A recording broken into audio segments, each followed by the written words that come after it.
pessoal, estamos começando mais um episódio do programa Fala Prograde, uma parceria da Prograde, que é a Pró-Reitoria de Graduação, e da URGS TV, com o apoio do Incluir, o Núcleo de Inclusão e Acessibilidade. Eu sou o repórter Tainan Schroeder, um homem branco, de cabelo e olhos castanhos e vestindo uma camiseta preta. Um dos principais objetivos desse programa é conversar sobre questões de interesse dos estudantes de graduação da universidade. E ao longo deste semestre, vamos sempre ter um estudante aqui conosco para debater, para trocar ideias, para aprendermos juntos. Hoje estão aqui com nós o Marcos Vesolovski e a Viviane Bellini, que teve um problema técnico e infelizmente não está aparecendo na tela nesse momento. A Viviane cursa Direito e o Marcos é egresso desse mesmo curso e uma liderança Caingangue. Eles dois estão aqui para falar conosco sobre os estudantes indígenas na universidade. Para conversar sobre esse assunto conosco, temos também como convidadas a Bárbara Rosa e a Fernanda Nogueira, que são servidoras da CAF, a Coordenadoria de Acompanhamento do Programa de Ações Afirmativas da URGS. E para nos apoiar com a tradução em Libras, nós contamos com as intérpretes Ângela Russo e Celeste Ritt, que fazem parte do Incluir. Mas antes de começarmos a nossa conversa, nós vamos ouvir o professor Leandro Reiser. Ele é vice-pró-reitor de graduação e vai falar um pouquinho sobre a importância desse tema que estamos tratando aqui. Bom dia, professor Leandro. Bom dia, olá a todos e a todas. É uma grande alegria que estejamos hoje recebendo os nossos estudantes indígenas aqui no Fala Prograde, também as colegas Bárbara e Fernanda, da CAF. Então, é uma oportunidade ímpar para que possamos falar deste importante programa que nós temos na universidade, das ações afirmativas, e também aqui os colegas poderão nos contar, e trazer novidades também de trabalhos e iniciativas que estão sendo desenvolvidas. Muito obrigado, professor Leandro. E agora nós vamos ouvir a Viviane Bellini, que vai responder quais são as expectativas das comunidades indígenas e coletivos dos estudantes indígenas em relação à URGS.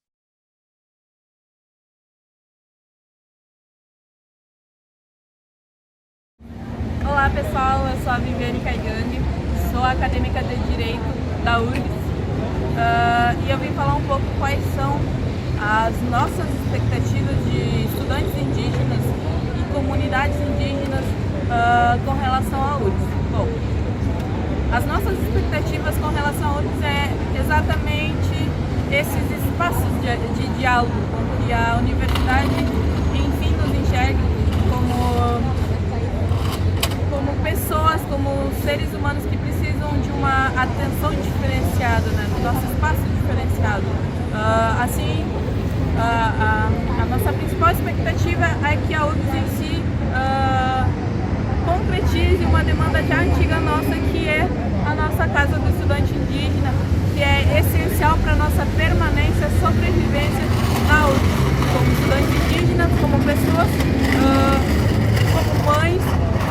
Então, a nossa expectativa é que a URGS, os reitores, os coordenadores, o coordenador de ações afirmativas, o reitor possa estar dialogando com a gente. Enfim, abrir um espaço para a gente poder dialogar sobre as nossas questões. Muito obrigado, Viviane. Marcos, como você vê as expectativas das comunidades e coletivos dos estudantes indígenas em relação à universidade? Bom, primeiramente cumprimentar todos e a todos, professor Leandro, Fernanda, Bárbara, Ângela, né, e os demais.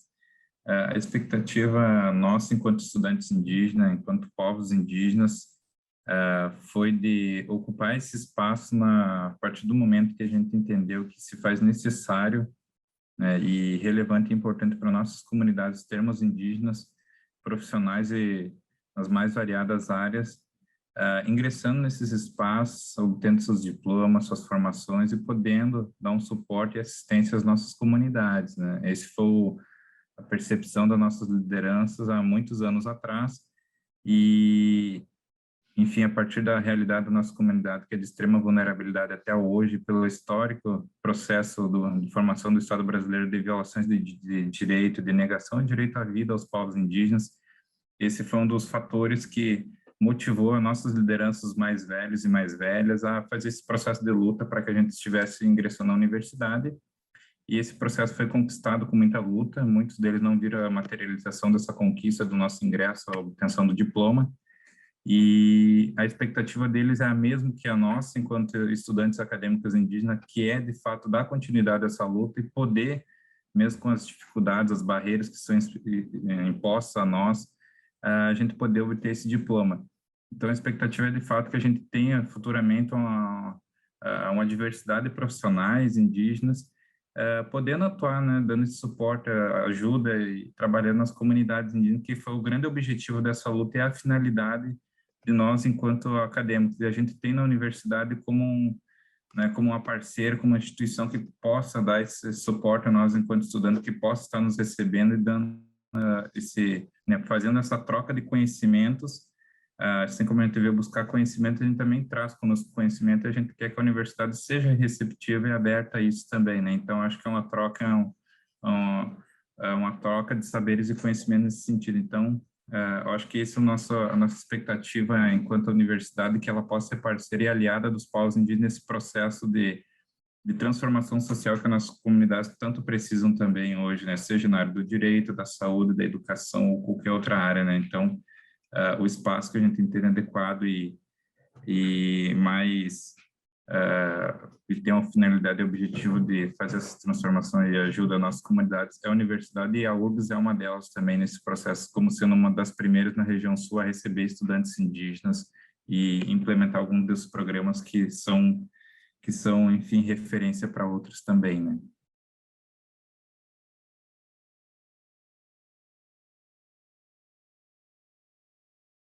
Muito obrigado, Marcos, pela resposta. Agora eu vou passar a pergunta para a Bárbara. Bárbara, como funciona o ingresso indígena na universidade e como essa presença está aqui na universidade depois de 14 anos de política de ações afirmativas? Bom dia, Tainá. Bom dia a todas que nos assistem, todos e todas. Primeiro, professor Leandro, muito obrigada pelo convite. A gente fica muito contente de participar do programa. Como a Tainá me apresentou, sou Bárbara Rosa, sou pedagoga, acompanho a equipe CAF, sou uma mulher branca, já tenho 55 anos, tenho cabelos e olhos castanhos, uso ele preso nesse momento, né? Então, Tainá, depois de 14 anos de ingresso, o panorama que a gente tem em relação, porque assim, são 14 anos de uma política de ingresso, né? De uma política institucional. Nosso placar é esse, nós temos 78 estudantes de graduação com vinculativo. Desses 78, 75 estudantes ingressaram pelo processo seletivo específico para o ingresso de estudantes indígenas.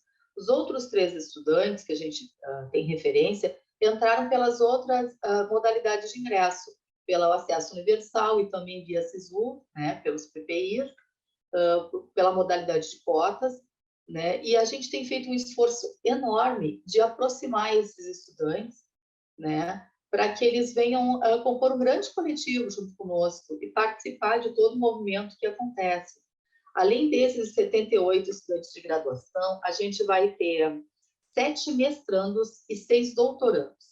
Esses são vínculos ativos, que estão ainda envolvidos com a URGS, né? Marcos, ele é um dos 17 formados que a URGS tem nesses 14 anos, né? E a gente tem ainda 12 mestres e um doutor, o Bruno Ferreira, que foi o primeiro doutor formado pela URGS, né, na Faculdade de Educação. E o que é importante ressaltar? Como é que acontece o processo seletivo? Desde o início, ele acontece em conjunto com as lideranças indígenas do Rio Grande do Sul. A URGS faz uma grande assembleia, convida essas lideranças, e eles escolhem 10 cursos vaga ano, que é um movimento que a gente vem tentando aumentar. O professor Leandro tem nos ajudado nessa ampliação do número de vagas, mas até agora são 10 vagas ano. E eles escolhem, a partir das demandas das comunidades, os 10 cursos que vão ter vagas disponíveis no PSI. É uma prova bastante simplificada, né? Os estudantes geralmente fazem a prova em tem 2 oportunidades. de realizar a prova em localidade, em Porto Alegre, na região de Passo Fundo. Qual foi nosso grande desafio na pandemia? Organizar uma Assembleia Geral com as lideranças indígenas totalmente virtual e fazer provas e inscrições online. Foi um processo seletivo inédito, a gente fez, em conjunto com vários parceiros na URGS, né? E deu muito certo. Hoje, achei interessante que aquilo que foi um desafio, hoje a gente vê como uma grande conquista, porque aproximou essas lideranças da URGS, porque rapidamente a gente faz como um programa como aqui. A gente tem um link, chama as lideranças, eles participam, a nossa comunicação ficou bem mais rápida, né? Então, nós conversamos sobre vários assuntos, e o que a gente tem visto? Que as pautas dos coletivos e dos estudantes indígenas e das lideranças têm acelerado, têm fluído, porque a reunião acontece de forma mais ligeira, né? Então, assim, a gente tem muitas expectativas enquanto CAF, né, enquanto órgão de gestão, junto com os parceiros Prograde e PRAE, para ampliar esse número de vagas, para fazer com que mais estudantes indígenas estejam conosco na universidade. Hoje nós temos 10 etnias,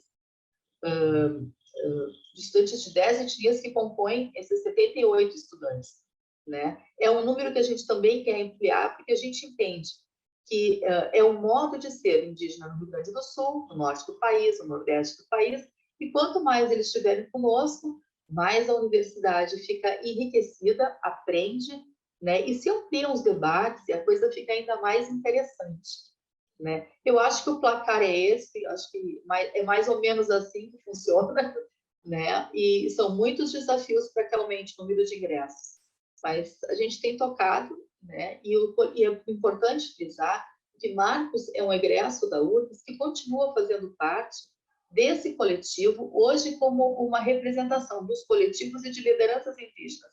Então, esse diálogo ele vem crescendo, e a gente tem percebido que os estudantes graduam, se diplomam e permanecem conosco, fortalecendo, né, as pautas indígenas dentro da universidade.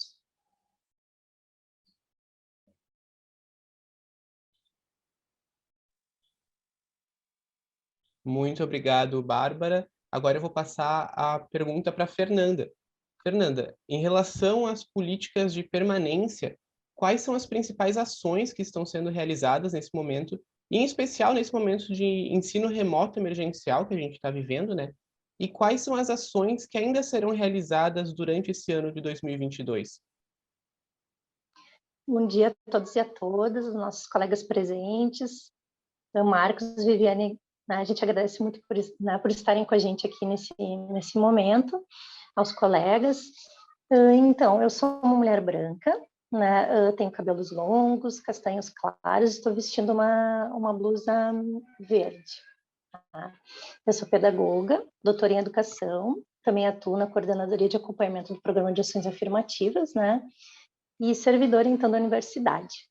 Bem, Tainá, em relação, né, começando assim um pouco falando do ensino remoto emergencial, né, dessa situação de pandemia em relação aos povos indígenas, aos estudantes indígenas que estão vinculados à URGS, né, está sendo um grande desafio para nós, na verdade, né, e para os estudantes principalmente, manter esse vínculo nas disciplinas que eles desejam cursar, né, e nos cursos, porque nós temos diversos desafios em relação à conectividade, né, e as populações indígenas, então, né, essa realidade é uma realidade bem diversa no sentido das localidades, de onde chegam os sinais, né, então a exigência de estar, né, nas disciplinas síncronas, ou mesmo desenvolvendo os trabalhos, tudo, né, em relação às modalidades assíncronas, é um grande desafio, né, e esses desafios, então, vêm nos interpelando muitas necessidades, e a gente vem, então, junto com as comunidades e os estudantes, pensando algumas ações, né.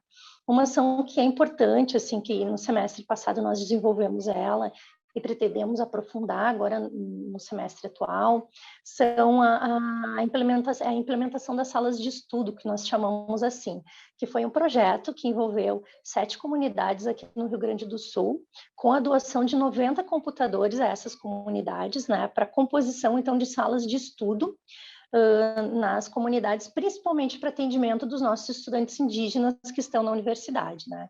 Essas comunidades, elas foram escolhidas conjuntamente, né, num diálogo com os coletivos de estudantes indígenas na URGS e também com elas, com as suas lideranças, buscando abranger buscando atender, né, um maior número de estudantes que estão matriculados na universidade. Então, esse projeto, nós firmamos ele com o Parque Tecnológico Zenit da URGS, né, que foi um parceiríssimo, assim, que recebeu as doações do Ministério das Comunicações, e a gente pôde fazer, então, essas doações nas comunidades, né, e o que a gente pretende, além desse acesso, dessas possibilidades de acesso, né, que as salas ainda estão em implementação, é um aprofundamento no sentido de comunicação entre a universidade e as comunidades, inclusive para pensar e poder auxiliar em projetos, né, na educação escolar indígena, no ensino fundamental, né? Então, esse é um sonho ainda que a gente está desenhando e trabalhando com os estudantes e com as lideranças, né? Outro projeto bastante importante que se aprofundou durante agora o ensino remoto emergencial é o MONIND, que significa monitoria indígena, né? O programa de monitorias indígenas na URGS, ele já data de 14 anos, ele iniciou mesmo com a própria política de ações afirmativas, né? E é um programa que visa possibilitar um apoio, né, pedagógico e atento nos cursos que os estudantes indígenas ingressam. Então, quando ingressa um estudante indígena, ele acessa esse programa solicitando um monitor, que é um colega dele, né? Um professor orientador, que é o professor ou técnico administrativo, que também, né, hoje atua nessa orientação, em parceria com a comissão de graduação, a Congrade daquele curso que ele está ingressando, né? Então, essa rede, ela visa um acompanhamento próximo ao estudante indígena no sentido, né, de acolher ele, de receber, de poder fazer uma interlocução entre a realidade da universidade, que é uma realidade urbana, é uma realidade que tem os seus códigos, né, muito específicos, e que as comunidades estudantes indígenas, né, vêm se aproximando de uma forma inédita, né, infelizmente, né, durante todos esses séculos que a gente teve aí de colonização, as comunidades estiveram excluídas, né, da educação superior. Então, são muitos desafios no sentido, né, de estabelecer um diálogo, de compreensão, de entendimento, inclusive da universidade se repensar, né? Porque, como o Marcos disse, né, a ideia não é que aconteça uma adaptação dos estudantes na estrutura acadêmica, né, mas que essa estrutura também possa compreender os seus processos de violência históricos com os povos, né, enquanto sociedade, enquanto uma instituição que é dessa sociedade, né, e repensar processos, inclusive, de ensino-aprendizagem, de acolhimento, né, e então o MONIND, ele pretende criar uma rede com os 16 cursos de graduação que nós temos hoje ativos, matriculados estudantes indígenas, né, e hoje nós contamos nessa rede do MONIND mais ou menos com 150 pessoas vinculadas, entre estudantes indígenas, monitores, professores, técnicos e congrades, né? Então, uma grande rede de acompanhamento. E agora, no ensino remoto emergencial, a gente percebeu que precisava aprofundar muito mais esse trabalho, né? Não só estar disponíveis, mas ir até os cursos, ir até os estudantes de uma forma muito mais proativa, né? Então, o MONIND foi lançado no semestre passado, e esse programa, ele acontece mensalmente com ações de capacitação que nós oferecemos para toda a comunidade da URGS, e em especial para o programa de monitorias, né? Via EDURGS também, Escola de Desenvolvimento de Servidores, e nós recebemos público externo, outras instituições, e principalmente as comunidades indígenas e os estudantes indígenas, né? Então, é um espaço hoje pedagógico, né, que a gente se encontra para formação, tanto teórica quanto prática, né? Então, a gente pretende cada vez mais aprofundar esse programa em 2022, desculpa, em relação a estar mais presente nos cursos, né? Nós hoje fazemos ações amplas, com a intenção de promover também uma interdisciplinariedade entre as áreas, né, entre os cursos, mas o nosso próximo passo é estar mais conectados no interior dos cursos, né? Entender como está acontecendo esse acompanhamento, estar cada vez mais próximos com essa parceria toda, né, que nós temos de 150 pessoas. Bem, e em relação a 2022, né, aprofundar então essas ações, a gente vem dialogando muito sobre o avanço e a ampliação do acesso indígena através dos programas especiais, né, com os nossos parceiros, Prograde, PRAE, os cursos também. A questão que o Marcos traz, assim, dessa troca de saberes, né, é uma frente de trabalho e discussão que a gente vem pensando como mobilizar, que é pensar cada vez mais nas mudanças curriculares, ao encontro da educação das relações étnico-raciais, né, que se refere à Lei 10.639, que é uma lei de 2003, e ela impõe, assim, para todas as instituições de educação superior em todos os níveis, inclusive a educação superior, que esteja presente nos currículos de formação disciplinas que valorizem os saberes, as epistemologias, os conhecimentos dos povos indígenas e negros, né? Então, a gente sabe que tem que avançar muito nesse sentido, né? E pensar estratégias, tudo. Então, mais ou menos são essas nossas metas, assim, né? E eu acho que para sublinhar, assim, o nosso trabalho todo ele é pautado em relação às expectativas das comunidades e dos estudantes dentro da universidade, né? Fazer essa escuta, né? Compreender através dessa escuta quais são as possibilidades que a gente tem e também criar essas possibilidades dentro da universidade para que realmente a presença indígena ela não seja só uma presença através de uma política de inclusão, mas que ela seja valorizada, reconhecida, né, e que ela nos ensine também com seus aprendizados aí, que são milenares, né, então que a gente também vai a esse encontro de valorização. Acho que seria mais ou menos isso, Tainá.